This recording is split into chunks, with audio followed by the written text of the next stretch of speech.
Ahí está. ¿Alguna duda, chicas y chicos, de lo que vimos hasta ahora, no? Ok, entonces en esta clase lo que vamos a hacer es, por medio de la ayuda del Power, vamos a sistematizar lo que vimos la clase pasada. Fundamentalmente voy a comenzar desde ICSIS y modalidad, y vamos a incorporar un tema nuevo que tiene que ver con polifonía. Sobre polifonía, lo que vamos a trabajar es el concepto y un recurso polifónico del listado que ustedes tienen, ¿sí? Si se presenta alguna duda de lectura o algo, pueden hacerla, aunque no estemos trabajando concretamente ese recurso polifónico. ¿Mm? Bueno, y después creo que la clase del viernes, si mal no recuerdo, hacemos una actividad práctica, ¿no? Y después hacemos la actividad final de entrega. Si mal no recuerdo en el cronograma, creo que sería... Profe, eso le iba a consultar, porque en el cronograma no dice la fecha de cuándo hacemos la segunda actividad evaluativa, digamos. Ah, ¿no? Me la No, voy a... aparece como la entrega, pero no dice cuándo la subiría usted.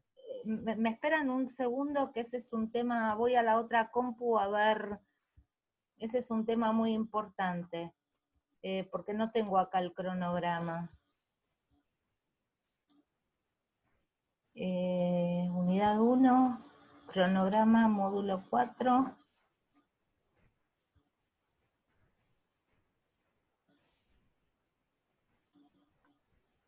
Sí, está, la actividad de cierre, está el 11 del 8. Ah, Ahí, ¿viste? es esa, no, yo pensé que la actividad como hice la vez pasada de las dos unidades juntas, pero no la evaluativa, por eso no le preguntaba. Esperá, vamos a revisar esto. Hoy es 4, tenemos la clase explicativa. Viernes 7, tenemos una clase de práctica. Yo les voy a dar un texto al final de esta clase, y en realidad no, se los voy a colgar al final de la clase o mañana. Ustedes lo van a leer y nos vamos a juntar en un Zoom y a ver, es un ejercicio práctico, a ver qué recursos pudieron usar, cómo pudieron hacer esa lectura de ese texto con, con las herramientas que le da la teoría de la enunciación, ¿sí? Entonces eso lo hacemos el viernes. Después tenemos la del 11 del 8, es la actividad de cierre del módulo 4. 2 preguntitas, ¿sí? Esa no la evalúo con nota, sino que tomo todas las respuestas de ustedes y hago una devolución, que va a ser el 14 del 8, ¿está? Viendo los problemas, ¿sí? Por ahí esa devolución, tengo que ver cómo están las respuestas. Por ahí hago un video, por ahí hago un video y una clase, según cómo lo vea necesario, ¿sí? El 18 tenemos la evaluación integradora, el pseudo parcial, que sería igual a la experiencia que ya tuvimos, ¿sí? Esas 2 preguntitas se reformulan en función de la clase de evolución, ¿sí? Mejorando en función de lo que charlemos en la clase de evolución. El 21 ustedes entregan sus respuestas, y miren que me queda muy poquito ahí, porque el 25 tengo que entregar las calificaciones. Me quedan 3 días para corregir, es decir, que lo que voy a hacer es calificarlos, ¿sí? No voy a hacer comentarios, los voy a leer, llego a leerlos y a calificar, aprobado o desaprobado. Y el 28, el mismo 25, pongo las consignas para recuperar, ¿sí? Al que tiene que recuperar algún examen, va a tener nuevas consignas, ya no, porque ya sería una reformulación de la reformulación, así que el recuperatorio van a ser nuevas consignas. Y el 28 entregó notas de recuperatorio, los que aprobaron ya saben, ¿sí? ¿Alguna duda con el cronograma? No, profe. ¿No? Bien. Bueno, entonces, sistematizamos lo que vimos acá. Acá Ana me dice que tiene dudas sobre las localizaciones temporales, más concretamente cotextuales y deícticas. Ok, acá está un poquitito, no explicado, pero sistematizado. Así que ahora lo explico, ¿está? Cuando lleguemos a ese punto lo explico. ¿Alguna otra duda más? ¿No? Bueno, entonces, bueno, comenzamos con el concepto de deixis, ¿no es cierto? Acá tienen la definición. Esperen que admito. Ahí está. Y bueno, nosotros habíamos dicho que la palabra provenía del griego, que significa indicación, señalamiento, y que en realidad se utiliza para explicar un proceso que realizan ciertas unidades gramaticales, ciertos elementos de nuestra gramática. El más representativo, el que más lleva a cabo esto, son los pronombres personales, ¿sí? Pero bueno, también los pronombres demostrativos, los adjetivos demostrativos, los pronombres posesivos, ¿sí? Los adverbios, pero algunos adverbios también, ¿no? Entonces es un fenómeno que se da en esas unidades gramaticales que en realidad para poder obtener su referencia tienen que ir a la situación de enunciación, ¿no? O sea que ellos estarían indicando un exterior, esa situación de enunciación. Entonces, para interpretarlos tenemos que tener datos de esa situación o estar presente y saber, ¿no? Dónde habla, en qué momento está hablando y quién le habla a quién, ¿sí? Sujetos de enunciación, tiempo y espacio. Por eso los deícticos se dividen en deícticos de persona, deícticos de tiempo y deícticos de espacio, ¿sí? Yo no les subí lo que les había prometido, que era ese resumen gramatical de clases de palabra, que distinguía un sustantivo de un adjetivo, porque me parece que iba mejor acompañado con esta explicación que con la clase de consulta. Junto con el Power van a recibir ese archivito por si tienen dudas sobre clase de palabras que hizo una compañera mía de otra sede.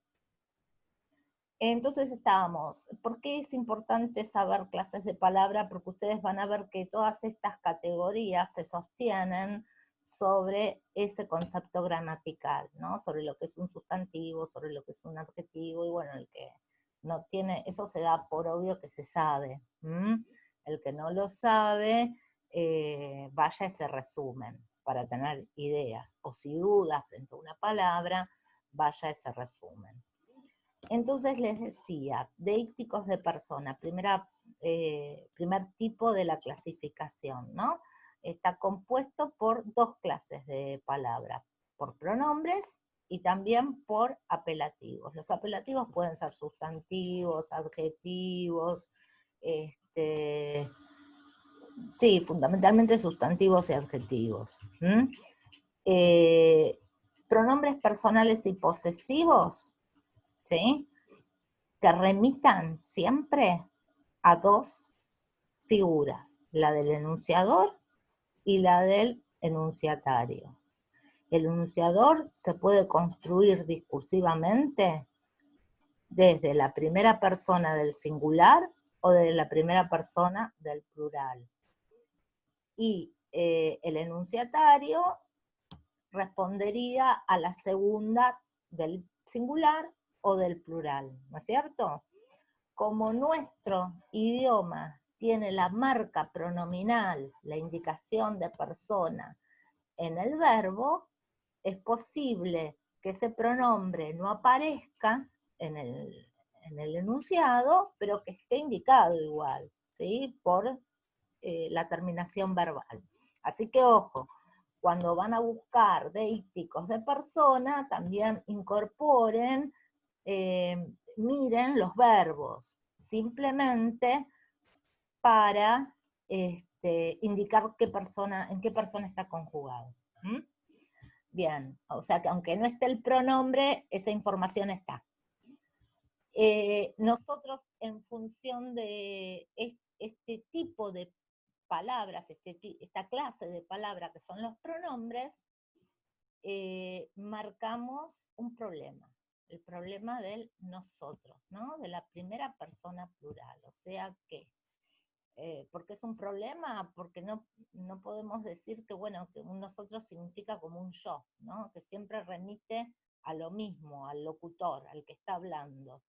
En el caso del nosotros, al conformarse como una primera del plural, es siempre yo más otras personas más. Esas personas puede ser con la que dialogo, en tal caso el nosotros es inclusivo, ¿sí? O puede ser un externo, ¿no? Un él o ellos. En tal caso el nosotros es exclusivo, ¿sí? Y cuando incorpora tanto a la segunda como a la tercera, lo llamamos nosotros de extensión máxima. Para el análisis habíamos dicho que es muy importante identificar quién le habla a quién, cómo está construido ese enunciatario, y después definir el tipo de nosotros que se utiliza, ¿sí? Siempre antes de... yo lo tomo metodológicamente, cuando yo hago análisis los hago así, no hay indicación de que así deba ser, ¿sí? Se los comento porque a mí me es útil, me es fácil de este modo. Pero bueno, cuando yo leo un texto, siempre me fijo quién es el enunciador, quién está hablando, cómo se construye, y si veo que hay una primera del plural, primero trato de identificar a quién le habla, antes de decidirme si es inclusivo, exclusivo o de extensión máxima, ¿no? Ahora, en el cuadernillo ustedes tienen unos casos interesantes, digamos, casos particulares. Algunos lo estuvimos viendo, por ejemplo, con el uso de impersonales. ¿Se acuerdan cuando hablábamos del fragmento de Perón, ¿no? Que le hablaba tanto al adversario como al que pertenecía a la misma ideología política, y utilizaba utilizaba una impersonal, ¿sí? Entonces eso le permitía destinar ese enunciado a dos tipos de destinatarios, ¿no? Pero bueno, ya en el cuadernillo ustedes ven algunos usos particulares del nosotros. Está el nosotros de autor, que es muy habitual, especialmente en la bibliografía académica, ¿no? Es el autor que guía, que va guiando al lector en el recorrido de la obra. Ya hemos visto tal cosa, ahora veremos tal otra, ya hemos explicado tal concepto. No necesariamente el lector pertenece al mismo campo científico, ¿no? O sea, en el caso de textos, perdón, textos que circulen en el ámbito científico, pero esto no necesariamente ocurre en el ámbito. Cualquier libro que leamos, qué sé yo, hasta un libro de autoayuda, muchas veces nos construye desde el nosotros, ¿no? Y en realidad es un nosotros que nos está guiando por la obra. Entonces se le llama nosotros de autor. Están nosotros de comunidad científica, un grupo de científicos, implicaría un grupo de científicos que tienen las mismas posturas teóricas, nosotros pensamos tal cuestión, ¿sí? Hay un uso de la segunda persona de modo genérico, ¿no? Un tú genérico, especialmente cuando no querés ofender a alguien directamente, en vez de decir, bueno, no supiste cómo actuar, ¿no? Vos no supiste cómo actuar, como eso es un poco fuerte, lo que hacemos es generalizar la experiencia que tuvo ese tú. Entonces, bueno, uno no sabe cómo actuar. ¿Se dan cuenta? Es como un poco más cortés, ¿no? Entonces, se usan formas genéricas, impersonales, uno no sabe cómo actuar, en vez de la segunda, no supiste cómo actuar, Entonces, todos estos ejemplos, más que para que se los estudien de memoria, son para que tomen conciencia de que, bueno, pueden aparecer formas de tercera, pueden aparecer formas de primera persona, pero que de formas de tercera que indican primera persona, ciertos cambios que solo con la situación contextual uno se da cuenta, ¿sí? Y puede decir, no, bueno, esto está mal, esto no está mal. Esto es una forma de decir, esto lo hace para ser más cordial, pero en realidad la palabra tiene un destinatario, ¿no? Le está hablando a ese tú.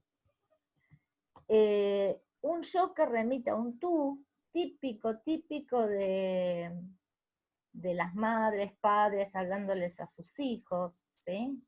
O también aparecen con las mascotas, con los seres que todavía no en el caso de los hijos que no tienen lenguaje, bebé, o las mascotas que forman parte de nuestra cotidianidad y que tampoco tienen lenguaje. Entonces, a veces se les dice, ¿por qué me porto mal? Y el me porto no soy yo la locutora, sino que le hablo al bebé, le hablo a la mascota, etcétera. ¿Sí? Son formas cariñosas de hablarles. También, bueno, acá sería una primera del singular, porque me porto mal, y acá en plural, ¿no? Se incluye el locutor, ahora nos vamos a lavar los dientes, y en realidad el que se tiene que lavar los dientes es el pibe, ¿no? Y también el uso de la no persona, es decir, de la tercera, para referirse al tú, ¿sí? Como hacía Perón.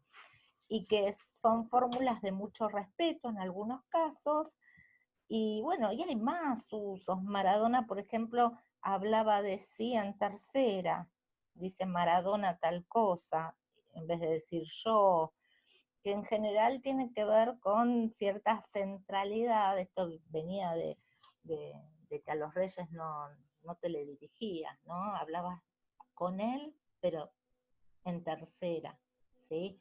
Por eso son fórmulas en general de respeto, ¿está? Y bueno, los apelativos, que en realidad sirven en nuestro lenguaje para mencionar, ¿no?, a las personas. Son formas que tiene el discurso de mencionar a las personas. Perdón, yo había dicho sustantivos, adjetivos, y me olvidé el apelativo básico, que es el pronombre. El pronombre es una forma de mencionar a una persona, ¿sí? Entonces, de acá yo les señalé la clasificación de locutivos y vocativos, porque en realidad son los que nos importa, porque son los deícticos, ¿sí? Pero sepan, lo tienen en el material, que a los de tercera, es decir, la no persona para Van Benís, se los llaman delocutivos, ¿sí? Está igual en la fotocopia. Y bueno, ya habíamos hablado también que estos apelativos son complejos, porque tienen un carácter deíctico en tanto que en tanto que remiten a la primera o a la segunda, ¿no? A los sujetos discursivos. Tienen un carácter predicativo, porque a veces dan rasgos, describen o dan rasgos, predican cosas de ese sujeto, ¿no? Flaca, te haces pelado, bueno, pueden dar algún rasgo, alguna información sobre características de ese sujeto que está mencionando, o a veces también establecen relaciones sociales, ¿sí? Uno puede inferir, en función del apelativo que se enuncie, ciertas relaciones sociales, cierta relación entre el yo y el tú, ¿está? Bien. ¿Dudas con los deícticos de persona? Ven que quedó claro, ¿no? Que esto de lo inclusivo está dentro del tema de pronombres, y es exclusivo del nosotros. No es aplicable a otro tipo de pronombre. Bien, ya llegamos a los deícticos temporales. Primero vamos a pasar a los deícticos de espacio, ¿está? No hay ninguna duda, ¿no? No, profe, por ahora no. Por ahora no. Bueno, seguimos. Deícticos de espacio. Tipo de palabras que son deícticos de espacio. Demostrativos y adverbios. ¿Sí? Este, ese, aquel. Adjetivos demostrativos. Este, ese y aquel. ¿Sí? Desde el marco de la teoría de la enunciación, a mí no me queda muy claro, no soy muy partidaria a pensarlo de ese modo. Ustedes piensan que la teoría de la enunciación, les decía, tiene epicentro en Francia, y muchos de los procesos que describen están pensados en función de la lengua francesa. Habría que ver si siempre acá responden esos criterios, ¿sí? Pero bueno, en general, el este indica el espacio del locutor, ¿sí? El S, ¿no? Implicaría el espacio del alocutario o enunciatario. Y el aquel, el espacio de la no persona. Como más allá de ese espacio compartido entre yo y tú. ¿Tá?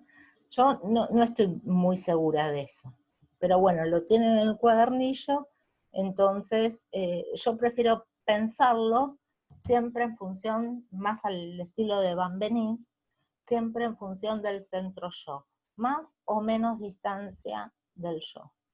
Lo que pasa es que tenemos una medida intermedia nosotros, ¿no? ¿Se acuerdan que lo veíamos en Saussure, que el inglés tenía this y that, y nosotros tenemos esta partición en tres, ¿está? Bueno, una respuesta que dio la teoría de la enunciación a esa partición en tres es que este es cerca de mí, ese es cerca de tú, y aquel es el espacio de la no persona, digamos. Y bueno, y ciertos adverbios o, chicos, también locuciones adverbiales, cerca de, lejos de. Fíjense en los elementos que no tienen atrás y adelante, como un árbol no tiene un atrás y un adelante. En cambio, otro objeto por ahí sí tiene, qué sé yo, como un escritorio, ahí está, un escritorio frente a una mesa. Una mesa no tiene atrás y adelante, pero un escritorio muchas veces sí, ¿no es cierto? Indican dónde te tenés que sentar, porque tiene la tapa esa que cubre las piernas, entonces uno puede ver una atrás y una de adelante, ¿no? Pero en los elementos que no tienen, como un árbol, si yo te digo colocalo detrás del árbol, vos tenés que ver dónde estoy yo posicionada para saber cuál es el detrás del árbol. ¿Se dan cuenta? Entonces, esto aplica lo que decía Van Benís, de que todas estas palabras están organizadas en función del yo. ¿Se acuerdan que decía que la relación entre yo y tú es asimétrica, ¿no? ¿Por qué? Porque el hablante organiza el espacio en función de dónde está el parado, no en función de dónde está el tú, a quien se dirige, ¿está? Entonces, fundamental para entender las marcas deícticas de espacio es que ustedes vean que para poder descodificarlas tienen que ver dónde está ubicado el locutor. Era cuando la jubilada decía, estaba por allí, ¿no? Pero para saber que está marcando una parte concreta de la ciudad de Berlín, tendríamos que estar en ese acto. Podemos entender que está, ¿no? Frente a aquí, allí es como más lejos, pero para poder entender exactamente esa referencia tendríamos que estar viendo dónde está apuntando con la mano. O dónde está exactamente ella ubicada. ¿Está? Bien, entonces son adverbios o locuciones adverbiales como izquierda y derecha, detrás, delante, y demostrativos como clase de palabra. ¿Está? Y ahora sí llegamos Perdón, ¿alguna duda sobre esto? ¿No? Ahora sí llegamos a la duda concreta que tenía Ana, ¿no es cierto? Que tiene que ver con los deícticos de tiempo y cuando hay referencia cotextual y cuando la referencia es deíctica. Entonces con eso nos vamos a detener un poquitito, ¿no? Entonces acá hay una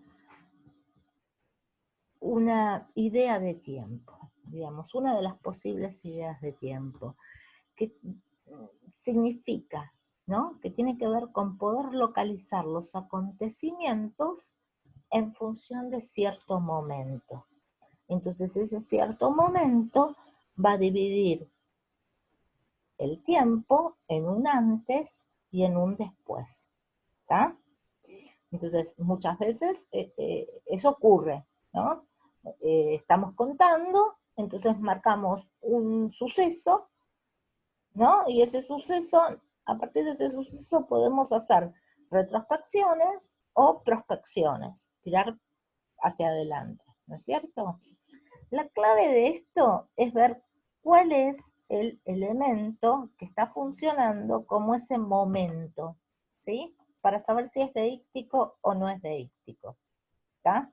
Eso es primero. Muchas veces puede estar determinado por una fecha. Y nosotros tenemos un tipo de calendario que está organizado por el nacimiento de Cristo. Entonces, una fecha no necesita ir al contexto para interpretarla, porque culturalmente ya sabemos cuándo ocurrió, ¿está? Entonces, ese tiempo puede estar ubicado temporalmente a partir de una fecha, ¿está? Ese tiempo puede estar inscrito, puede estar dicho en las narraciones, por ejemplo, se empieza a contar desde un momento, ¿no?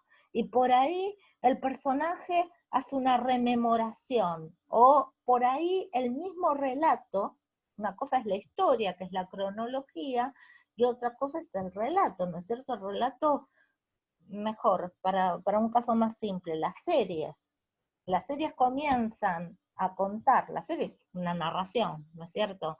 Entonces, muchas series comienzan a contar en un momento y te ponen 12 meses después, ¿no? 12 meses antes, van organizando los sucesos en función de ese momento. Cuando ese momento está inscrito, está definido en el discurso por algún acontecimiento, algo, qué sé yo, el hombre pisó algo blancuzco. Así comienza un cuento de Horacio Quiroga muy conocido. Ahí está el acontecimiento que divide los hechos. El hombre pisó una víbora, ¿no? Y después te va a contar todo lo que pasó en función de él pisar la víbora. Y también te va a contar cosas del pasado de ese hombre, ¿no? Con quién trabajaba, ¿no? Cuestiones de su pasado, no de ese momento. Entonces el acontecimiento que divide es eso, el hombre pisó algo blanduzco, pisó la víbora y la víbora lo picó, ¿está? Entonces, cuando el tiempo es un momento definido en el enunciado, aunque no tenga fecha concreta, pero vos sabés que el antes y el después es de ese momento que está definido en el enunciado, estás en una referencia contextual, ¿está? San Martín cruzó los Andes, hecho. Antes había organizado un ejército profesional en Buenos Aires. La referencia para marcar antes de que yo lo diga, no, antes de que San Martín haya cruzado los Andes. Así que esa referencia, ese antes, no es deístico. Ese antes te remite al cruce de los Andes. Después moriría en Francia. ¿No? ¿Después qué? ¿Del momento en que lo estoy diciendo? No, después del cruce de los Andes. ¿Sí? Entonces, ahí tenés una referencia cotextual, no deística. Cuando el antes o el después está organizado en función de un momento que es el presente de la enunciación, que implica que el locutor está enunciando, ahí tenés referencias deícticas, ¿sí? Por ejemplo, antes de dar clases, estuve leyendo una novela. ¿Es deíctico o no?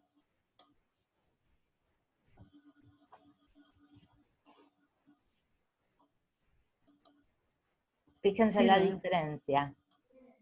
Hola chicos, ¿cómo están? Saben que estuve leyendo una novela recién. Sí es. Ese sí, ¿y el anterior? No escuché el anterior. A ver qué dicen. No, está bien, Fede, no. El primero no, porque podés interpretar la lectura de la novela por ese momento que ya está construido discursivamente ahí, ¿no? Exacto. Muy bien, muy bien. Entonces, antes de dar clases, ¿sí? Leí una novela, bueno, marcás en ese momento, digamos, la lectura de la novela está marcada por el momento de dar clase, construido así discursivamente, no definido qué día, qué hora ni nada. Claro. Y cuando yo digo, hola chicos, ¿cómo están? Saben, estuve leyendo una novela, para que ustedes interpreten, el estuve leyendo una novela, tienen que decir, lo hizo antes que hoy, que en este momento, ¿sí? Antes que ahora que está diciéndolo. ¿Está? Entonces, referencias cotextuales son, el referente está construido en el texto, y referencias deícticas tienen que ir al momento de la enunciación para interpretarlas, si no, no podrían entenderlas, ¿sí? Piensen si encuentran una grabación y no tienen datos. ¿Cómo saben el antes y ese? No pueden precisarlo, ¿sí? Porque no tienen el punto de referencia. Si encuentran este video sin datos, imposible de rastrear fecha, imposible de rastrear nada. Y bueno, es difícil de interpretarlo, ¿sí? Se supone, antes de cuando dio esa clase, que no sabemos exactamente cuándo es, no pueden definirlo en el tiempo, pero si yo se los digo a ustedes que compartimos el mismo momento, la misma situación comunicativa, ustedes lo pueden interpretar. Entonces, en función de eso, ¿no? Teóricamente esto es bastante normativo para cuando usamos adverbios o locuciones adverbiales que indican temporalidad, ¿no? Porque acá las clases de palabra, como en el espacio, eran adverbios o locuciones adverbiales que indicarían espacio. En la deixis temporal, la clase de palabras, además de los verbos y ese presente que siempre y cuando remita a la enunciación, ¿sí? Un presente que remite a ese momento de decir, están los adverbios y las locuciones adverbiales, ¿no? Entonces, por ejemplo, si yo digo ahora, casi siempre una hora tiene marca deíctica. A veces se lo utiliza como en la actualidad, ahora, en la actualidad, ¿no? Ayer para ser interpretado también tenés que saber la fecha que lo dijo. Mañana, hoy, que está colocado como neutro, ¿sí? Ayer, mañana y hoy son los básicos, los que dividen el tiempo deíctico, digamos, ¿no? Cuando hablamos. Si vos estarías en el plano de una narración, dirías, sí, el día anterior. Estás narrando, no dialoga el personaje, sino que estás narrando, vos no dirías ayer. Si fueses el escritor, dirías el día anterior a un momento que está construido discursivamente, ¿sí? No dirías mañana hizo tal cosa, sino que dirías al día siguiente el personaje hizo tal cosa. ¿sí? ¿Se dan cuenta? Entonces ayer, mañana y hoy son como los grandes deícticos, son interpretables en función de ese presente de la enunciación. El hoy está colocado como neutro, no recuerdo si eso lo mencionamos en la clase, porque en realidad puede estar acompañado de, que tiene que ver con la concepción de presente eso. El presente de la enunciación es un presente de un instante, entonces hoy es mucho tiempo. Hoy pudo haber sido a la mañana, puede ser ahora mientras estoy hablando, o puede ser después de este momento, ¿sí? Por eso ustedes pueden combinar el adverbio hoy con verbos en pasado, verbos en presente y verbos en futuro. No pueden hacer lo mismo con